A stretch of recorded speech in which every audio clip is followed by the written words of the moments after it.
Edited AN. Didn't change too much of this chapter. Part 1. It's the crack of dawn. Only the most dedicated and motivated people get up around this time in order to accomplish their goals. And then there's Midoriya, who's awake because why the hell not? He technically does fall under that specific category of people who wake up ridiculously early because of discipline or something like that, but honestly, he's really just an early bird. Midoriya doesn't have to, but he enjoys a good run just before catching the sunrise. He often did this as a child. He remembers his mother scolding him about not pushing himself too much, but he always reassured her that it helped to clear his mind, and sometimes he'd see something along the way that inspired him. In the end, it's just a part of his morning routine. After wearing his dark green hoodie, a plain white shirt, black shorts, and his favorite pair of large red shoes, he sends a text to Melissa Shield, an editor and close friend of his who also lives in the same penthouse building. The writer lives in a 5-star penthouse building along with a bunch of other celebrities he's both close with or just knows in general. The perks to being rich and famous, some would say. Frankly, he just likes the aesthetic of the place, and maybe, just maybe, he likes living with his friends too. Although, he would never admit that. Hey Lissa. Out on a run. Eri might wake up while I'm gone. Come check on her later, okay? He knows she's usually awake around this time as well. She's honestly the only other person who is. She replies almost instantly, Melissa. I'll make sure to. The brunette smiles before leaving.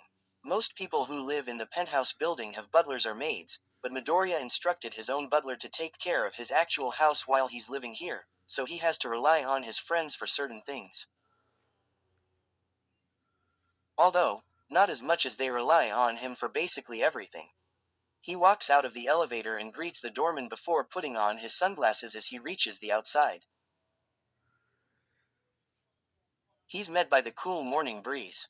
Without wasting any time, he throws his hoodie over his head and starts his jog. He moves down the street, keeping his steady yet quick pace, taking in his usual surroundings.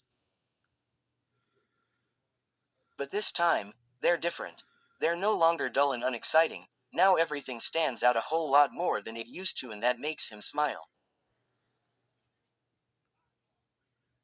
This feeling he has inside of him, why does it suddenly feel like he's on cloud 9?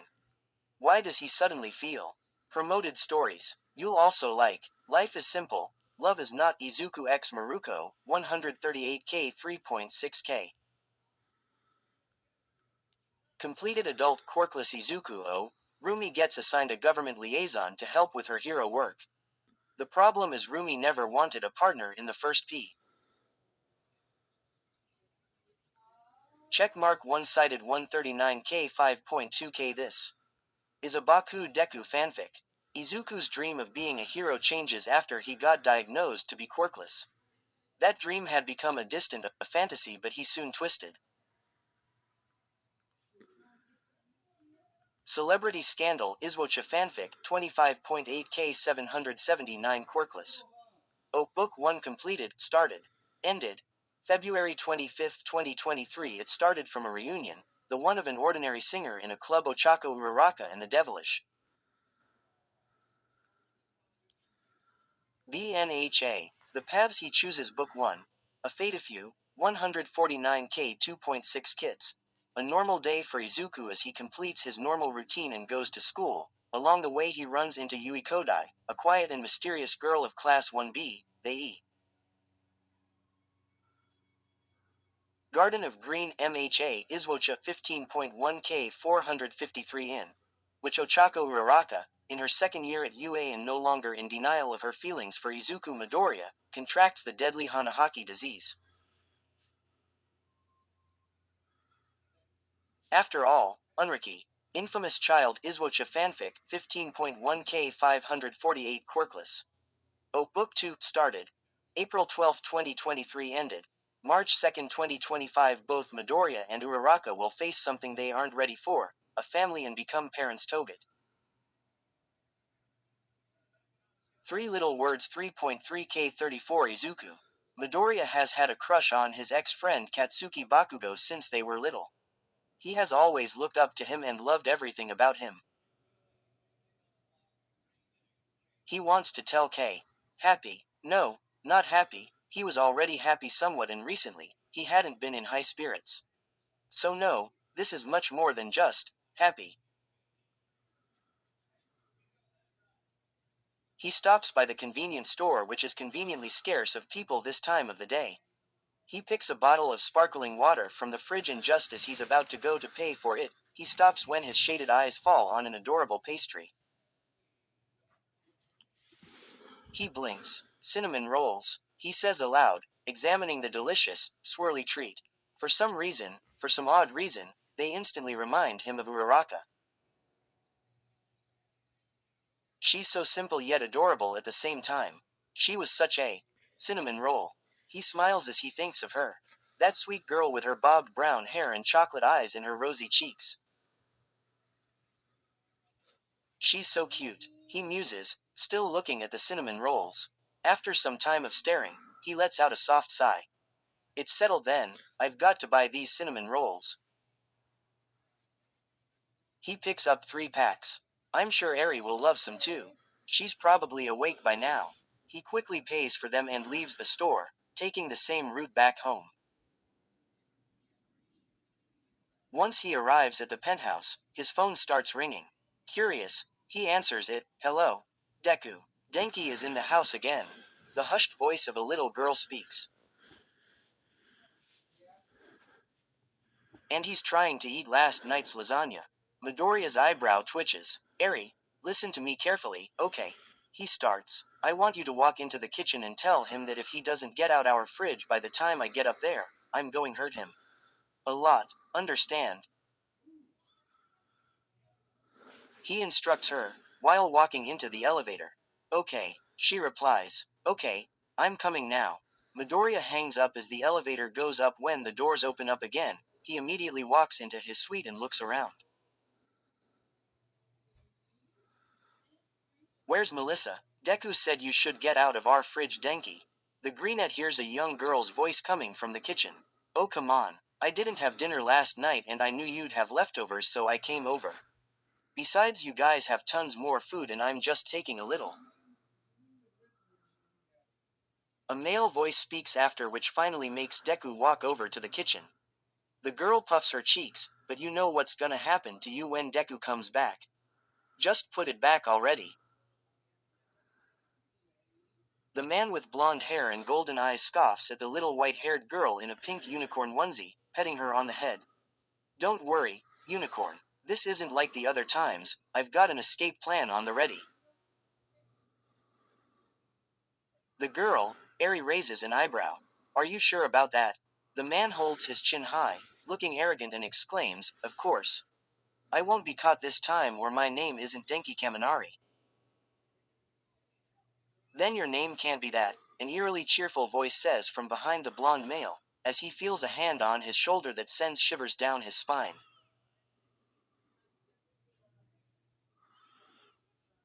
It must be Deadman. Kaminari slowly and shakily turns his head around to meet the cold eyes of the greenette. If I were you, I'd put that lasagna back and walk away before I inflict so much pain on you. Your grandchildren will have nightmares. Kaminari puts the lasagna back in the fridge so fast, it's unnaturally. Midoriya turns to Eri and sends her smile, completely ignoring the frightened state of the blonde intruder. Morning Eri, how are you doing? She beamed back at him. Great. This morning Lissy came over and told me you went out for a run, so I decided to watch My Little Pony in my room. That's good. Midoriya says, petting her gently. Where's Melissa now? She said she had to go to the bathroom, but she's been in there a long time. Eri explains. I see. Midoriya nods. He quickly lifts the girl up into his arms, making her giggle in the process. Well, don't worry, little Eri. I'm here now, and guess what? I bought you a treat. He holds up the cinnamon rolls to her and her eyes sparkle. She takes them in hands and hugs the green-haired man. Thank you, Deku. Eri Midoriya is a 10-year-old child actress and Midoriya's adoptive younger sister. After being orphaned at the age of 6, the Greenitz family adopted her while he was still in high school, and after he graduated, she decided she wanted to be an actress and live with him. She loves unicorns and usually wears a unicorn horn hairband on her head along with anything unicorn inspired. No problem, Eri. He smiles warmly at her. She's so adorable, it should be illegal. Hey, can I have one? Kaminari asks, eyeing the cinnamon rolls. Why are you still here? Midoriya deadpans, staring at the other man blankly. Kaminari backs away, his hands up in defense. Can't you spare one cinnamon roll for an old friend? He asks hopefully. Just get out. The blonde dejectedly walks towards the elevator doors, his head and arms hung in a depressed manner. He looks back to Midoriya with sad, watery eyes, but all he meets is a stone face that means business and a pointing arm. Harsh much, Kaminari ponders, feeling hurt. He sighs and turns to the elevator door, pressing the button to open it. It seems I'm not welcome here anymore. I understand. Midoriya raises an eyebrow. Do you really? I understand that I must be strong in these tough times and continue to move forward. Kaminari announces, determined, tears in the corner of his eyes. Eri sweat drops. What does he mean by tough times? He has the same living conditions as us. He's delusional. Ignore him, Midoriya says, uninterested. Farewell. Kaminari turns his head around to the other two and sends them a small grin and thumbs up, old friend. Why is he acting like he's in the final scene of a drama anime? Eri asks, confused. Like I said, he's delusional. Just ignore him, Midoriya says, and put the lasagna back in the fridge. Jiro. A dark violet-haired woman freezes in her tracks as soon as she's addressed by the freckled man. TCH. She clicks her tongue, frustrated at not succeeding. Kaminari whines loudly, stomping his foot. Come on, Kyoka. We were so close to having it. You had it in your hands and you screwed up at the last second. Excuse me, how was I supposed to know Midoriya had eyes at the back of his head? You should have distracted him better. She snapped at the blonde male. Oh, so it's my fault. When is it never? Denki Kaminari and Kyoka Jiro are both famous musicians who live in a couple of suites down from the writers. They've known Midoriya since high school and always seem to cause trouble for him. Midoriya sighs. The point is that both of you suck at stealing my food and should just stop trying. But what are we supposed to eat now? We were really looking forward to lasagna for breakfast. Kaminari comments dramatically. Then just ask for the food like normal people. Midoriya tells him, see, I always tell you we should just do that. Jiro says, twirling an earring with a long, violet accessory at the end. But where's the fun in that? It's much more exciting to sneak in and steal the food before getting caught. It's like a spy mission. Kaminari says, except you always get caught as soon as you sneak in and you almost never succeed at stealing my food. Midoriya says bluntly, oh, and you suck at coordinating missions. I so do not. Just be quiet and come eat already. Midoriya says with a light chuckle. Kaminari and Jiro look at each other before smiling, and coming to get a piece of the cheesy goodness. Thanks man, Kaminari smiles, chewing his food. Yeah, thanks, Jiro says coolly. At least now I don't have to make breakfast for this dud over here. Who are you calling a dud? Look in a mirror and you'll find out. Midoriya laughs, honestly, you too. He's about to eat a cinnamon roll when he hears banging coming from guest restroom downstairs. Help, someone, help, let me out. He leaves the kitchen goes to investigate it when he arrives at the door. He finds the key on the outside instead of the inside, in which he immediately opens it.